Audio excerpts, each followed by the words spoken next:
My fiancé said, "We're doing a no-gifts wedding. Donate to our honeymoon fund instead." Then I found out she'd registered at 4 stores under her mom's name. I said, "Transparency is important." Then I sent the registry links to every wedding guest with a note explaining the discrepancy. When her mom's phone started ringing. Original post. I, 32 male, am currently sitting in my car outside of Denny's 11 p.m. because I needed to be somewhere that wasn't my apartment while I process what just happened. My hands are still shaking a little. Bear with me. I've been engaged to my fiancé, 30F, for about 14 months. We were supposed to get married in 6 weeks. The wedding planning has been a lot. She's very particular about things, which I knew going in. Her mom is even more particular. Together, they've basically planned this entire wedding while I've nodded along and written checks. About 3 months ago, my fiancé brought up the gift situation. She said she wanted to do a no-gifts wedding where guests could optionally donate to our honeymoon fund instead. Her reasoning was that we're both adults with established households. We don't need another blender, and asking for cash felt tacky, so framing it as honeymoon contributions made it more palatable.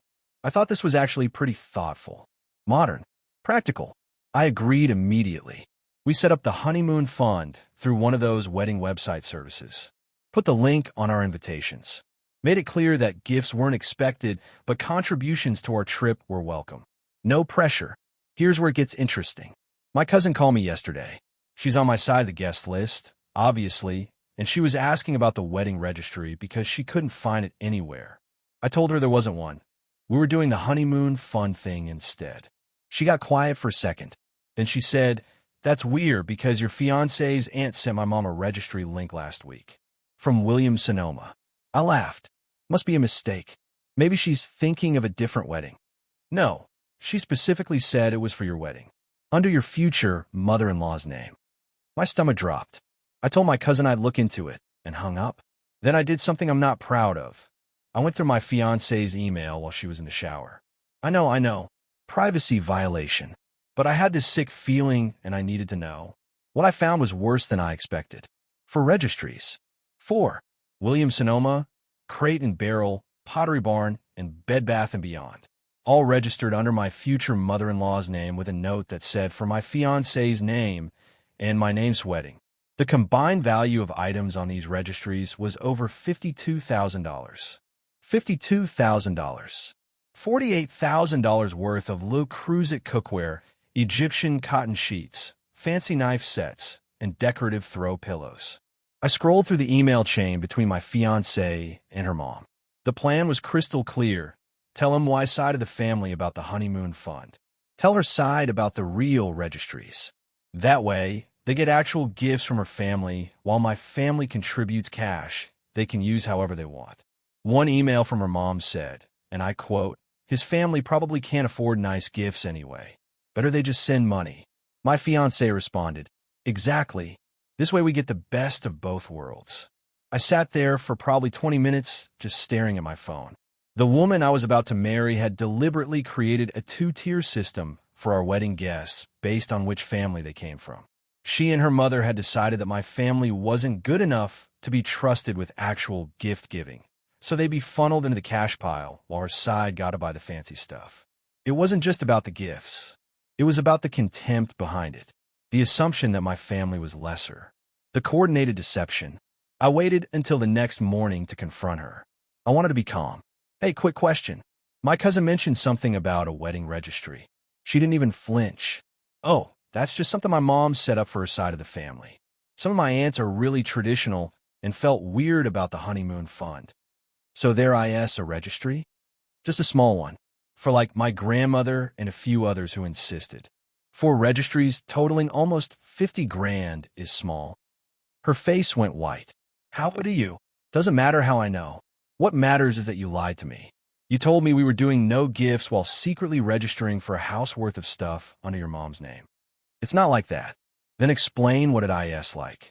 My family has expectations. They want to give real gifts. Your family is different. This was just a practical solution." "Different how?" She hesitated. That hesitation told me everything. "Different how?" I repeated. "Look, My mom just thought it would be easier if you kept the real registry for my less sophisticated family. While they send cash you can spend on whatever you want. You're twisting this. I'm quoting her emails. She started crying, told me I was being dramatic, that it wasn't a big deal, that lots of couples do different things for different sides of the family. Lots of couples lie to half their guests. It wasn't lying. It was just managing expectations. I left the apartment, drove around for a few hours, came back. She'd been on the phone with her mom, because of course she had. Her mom called me that night. Didn't apologize, just tried to explain that her family does things a certain way and that she was just trying to help and that I was overreacting to a simple registry issue. I said, the issue isn't the registry. The issue is the deception and the contempt for my family baked into it. She said, you're being very sensitive about this. I hung up. That was 2 days ago. Since then, my fiancée has oscillated between apologizing, I should have told you, I'm sorry, and defending herself, but you have to understand where my mom was coming from. Her mom has called me twice more with variations of, let's just move past this. Here's what I did. I had access to our wedding website. I had the guest list spreadsheet we'd been building together. I had the 4 registry links saved. Yesterday morning, I sent an email to every single guest on both sides of the list. The subject line was, important update regarding our wedding. The body said, hi everyone, it's come to my attention that there's been some confusion about gifts for our upcoming wedding. While our invitations mentioned a honeymoon fund option, I've recently discovered that registries were also created at Williams-Sonoma, Crate and Barrel, Pottery Barn, and Bed Bath & Beyond under mother-in-law's name for our wedding. I wanted to provide transparency so everyone has the same information. Here are the links to both the honeymoon fund and the registries. Please feel free to use whichever option works best for you, or none at all. Your presence at our wedding is the only gift we need. Thank you for your understanding. I included all 5 links. Then I sent it. My fiancée found out when her aunt called her mom to ask why there were 2 different gift systems. Then her mom's phone started ringing. Then her other aunt's. Then her grandmother. Within 3 hours, I had 26 text messages, 14 missed calls, and my fiancée was screaming at me in our living room. How could you do this? I just provided transparency. Isn't that what you wanted? Everyone on the same page. You embarrassed my mother in front of her entire family. Your mother embarrassed herself by lying to half the guest list. This was none of their business. It became their business when you asked them for gifts under false pretenses. She threw her engagement ring at the wall, told me the wedding was off, told me I'd destroyed everything. I said, you destroyed it when you decided my family wasn't good enough to buy you a casserole dish. She's staying at her parents' house now. Her mom has called me 6 times today. I haven't answered. My own family has been blowing up my phone with support. Apparently the email was a bit of a scandal and everyone's talking about it. My cousin texted me, bro, that email was wild. But also you absolutely did the right thing. My mom called crying and said she was so sorry I almost married someone who thought so little of us.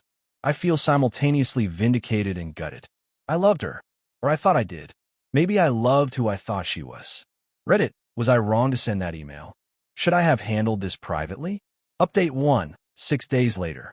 Okay, so a lot has happened since my original post. The comments were overwhelming and honestly helped me feel less insane about everything. Here's the update you've been asking for. First, the immediate aftermath of the email. My fiancé's side of the family basically split into 2 camps. Camp 1 thinks I was completely out of line for airing family business publicly, and that I should have handled this privately. Camp 2 thinks my fiancée and her mom got exactly what they deserved for being deceptive and classist. The interesting thing is that Camp 2 is larger than my fiancée expected. Apparently, her mom has a reputation within the family for being, let's say, status conscious. Several of her aunts and cousins privately reached out to me to say they weren't surprised this happened and that they were sorry I got caught up in it. One of her cousins actually DM'd me on Instagram. I've watched her mom do stuff like this for years. She once told my wife that our wedding gift was adequate, but not inspired. Welcome to the family, I guess. Or not at this point. So that was validating. Now, here's where things got messy. 2 days after the email incident, My fiancée came back to our apartment to talk. I agreed because I figured we needed to have a real conversation at some point, even if just to figure out logistics. She sat down and immediately started crying. Not manipulative crying, genuine, ugly crying. She said she'd been up for 2 days straight, that her mom was devastated by the public humiliation, and that she couldn't believe I'd nuked their reputation over some registry confusion. I let her talk. Then I said, it wasn't confusion. It was a plan. You and your mom planned to treat my family differently because you thought they were lesser. I have emails. We didn't think they were lesser. Your mom said they probably couldn't afford nice gifts. How is that not lesser? She was being practical. She was being classist. And you went along with it. She got quiet. Then she said something that actually surprised me. Okay, fine. Yes, my mom has issues with status. I grew up with it. I didn't even realize how messed up it was until I saw it written out in that email. But that doesn't mean you had to tell everyone. Why not? Everyone was going to find out eventually when your side showed up with Luke Cruisit and my side showed up with nothing because they donated to a honeymoon fund. We would have figured something out. Like what? Return the gifts? Lie and say my family gave them. She didn't have an answer. Then she pivoted to what I think was her actual agenda. Look, my parents have put down significant deposits for this wedding. The venue, the caterer, the florist, we're talking almost $40,000 that's non-refundable. I knew where this was going. And I think we should still get married. We could do counseling. Work through this. But canceling now would be a disaster financially. So you want to marry me because the deposits are non-refundable? That's not what That's literally what you said. I'm trying to be practical. There's that word again. She started crying harder. I felt bad for about 30 seconds. Then I remember the emails. The contempt. The best of both worlds comment. I'm not marrying someone who looks down on my family. End of discussion. She left. Slammed the door so hard the frame cracked.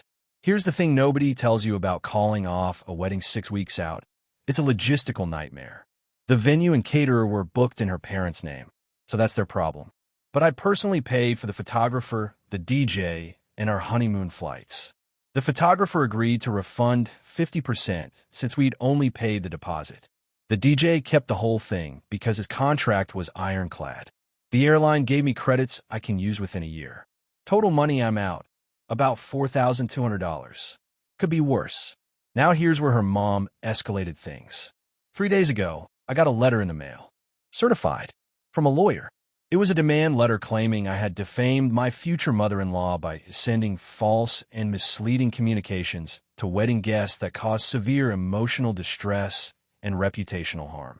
The letter demanded a public apology sent to all guests, $15,000 in damages for emotional distress, $25,000 for reputational harm, $40,000 total. Coincidentally, about the same as their non-refundable deposits. I read that letter 3 times, laughed out loud, and called my buddy who's a litigation attorney. His assessment: this is complete garbage. Truth is an absolute defense to defamation. You didn't say anything false. You just shared links that already existed. She can send demand letters all day long, but no attorney would take this case to court. She's trying to intimidate you into paying for her losses. I told him to write a response. He did. The response was essentially, my client's communications contained no false statements. All information shared was factual. Further baseless legal threats may be considered harassment. Govern yourself accordingly. We haven't heard back yet. My ex-fiancée texted me after her mom told her about the legal response. You're really going to lawyer up against my mother? She sent me a demand letter first. Because you ruined her. I sent emails containing true information. If the truth ruins her, that's not my problem. You're so cold now. What happened to you? I found out who you really are. That's what happened. She blocked me after that. Here's the emotional part one haven't really processed yet. I keep finding wedding stuff around the apartment. The save the dates we never sent. The seating chart draft we worked on together. A post-it note in her handwriting that says, don't forget to pick up tux. I threw most of it away, but there's this one photo of us from our engagement shoot that I can't bring myself to get rid of. We look so happy. We were happy, or I thought we were. How do you mourn a future that was based on a lie? I'll update again if the legal situation develops or anything else significant happens. Update 2, 2 weeks later. Final update, I think. The legal situation resolved itself in the most predictable way possible, and I've got some closure on the whole mess. First, the demand letter situation. After my attorney sent the response, we heard nothing for about a week. Then my ex-fiancée's dad called me. Not her mom, her dad. I'd always gotten along with him. He's a quiet guy, mostly stays out of his wife's drama. The conversation went like this. Hey, I wanted to reach out man to man. Okay, my wife she's embarrassed. Really embarrassed. She shouldn't have sent that letter. Agreed.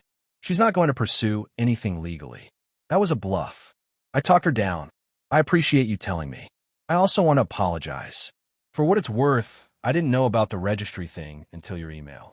When I found out, I was furious. What they did to your family was wrong. Thank you for saying that. My wife has always been image conscious. It's something I've tried to push back on over the years, but he sighed.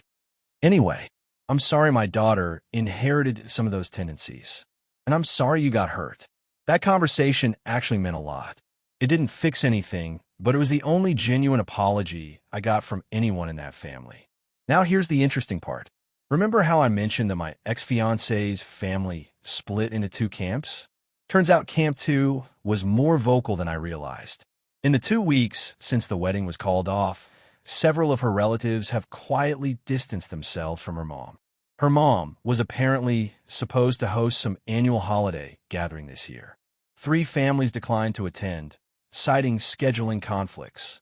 Her cousin's wife, the one whose gift was adequate but not inspired, straight up told her she didn't feel welcome anymore. This isn't stuff I witnessed directly. I heard it through the grapevine from my ex's cousin who still talks to me occasionally. Apparently, the family group chat has been a war zone. As for my ex-fiancée herself, I haven't spoken to her since she blocked me. But her cousin told me she's struggling. She had to move back in with her parents because we were splitting rent on the apartment. She's been telling people different versions of what happened. Some stories paint me as the villain. Some acknowledge she made mistakes. I feel nothing about this, honestly.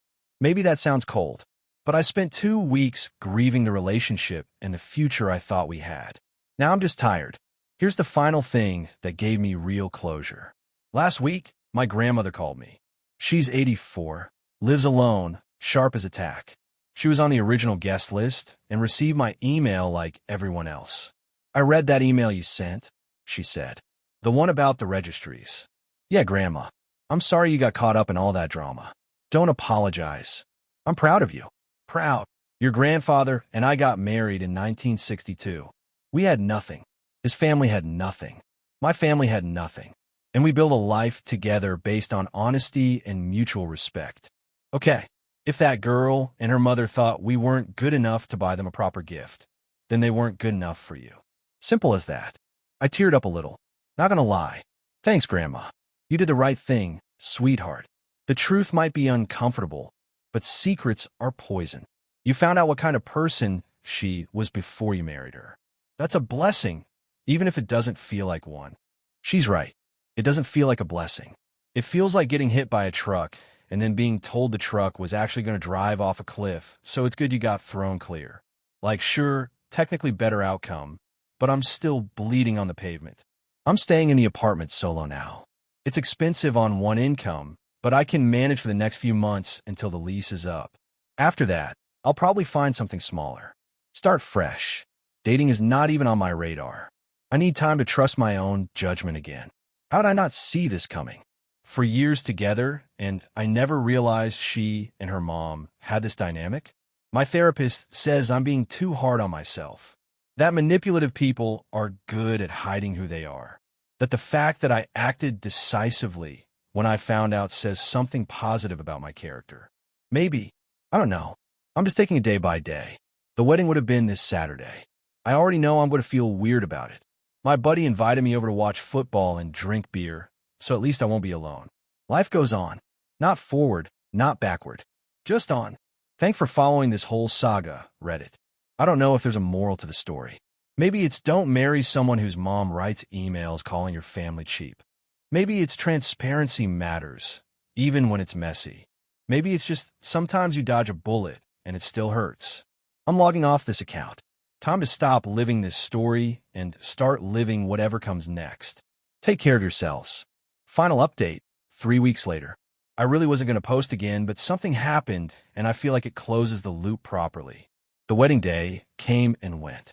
That Saturday, I was at my buddy's house like I mentioned, watching football, eating wings, trying not to think about the fact that I was supposed to be getting married. It mostly worked. I only checked my phone obsessively for the first couple hours. Around 6 p.m., my buddy's wife came home from a hair appointment.